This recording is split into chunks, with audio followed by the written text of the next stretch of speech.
Well, it's a little after 3 o'clock, and Danny and I have been set up for about 30 minutes now.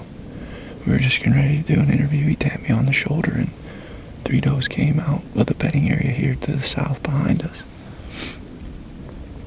We're back here in the creek bottom unit in the buck nest, sitting a familiar area. We're actually about 10 yards from a tree that Corey and Aaron sat, and myself and Aaron sat, and filmed a bunch of those big bucks stand up off of that willow earlier in October. So we came in here today, did a hanging hunt, and we're hoping to catch some deer coming out of this bedding area behind us.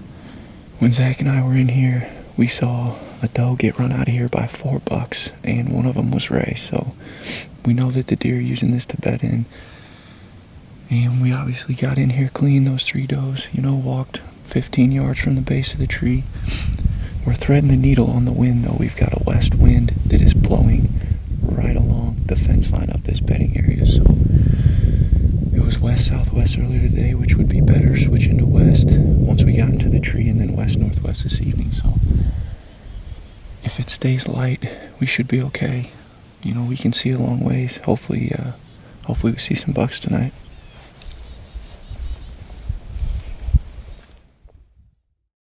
Side of the creek. Okay, I see.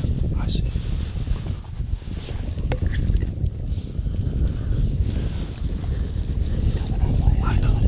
know.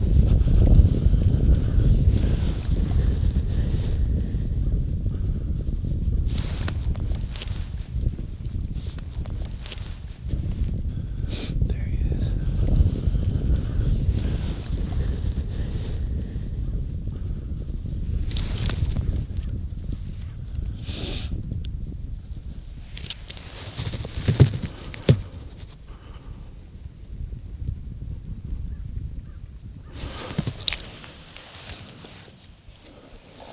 Are you rolling? Yes.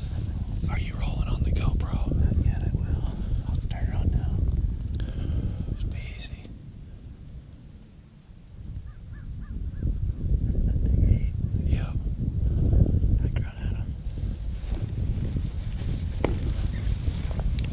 Coming behind.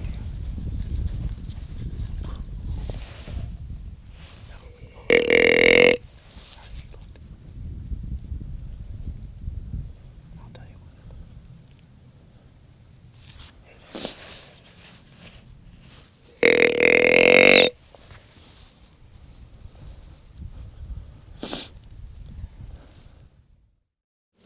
Well, that's gonna all but do it for us tonight here at the buck nest. We had a pretty exciting hunt, though. After we saw those does work across the field at about 3:30, I'd say 20 minutes later, we saw some whitetails run across the hayfield here in front of us. I glass in front of me, and sure enough, there's a nice 8-pointer standing right on the other side of the creek. He crossed the creek, we worked the edge there on the other side over by the willow. We tried grunting to him, he didn't care too much for that, but a coyote did come in right behind that buck and cross the creek right where he did. So, we're not sure if the coyote broke up the party up there or if it was that buck chasing those does around. Either way, we saw another nice buck here in the buck nest. So we'll chalk it up as a successful hunt. Not sure what we're going to do tomorrow yet. We're still going to try and come up with a game plan. We might go sit over at the timber nest, the tree that Zach shot his buck out of. We know there's still a couple of mature bucks over there, so we'll see. We're going to head back to the office, come up with a game plan, and we'll be back out here tomorrow evening.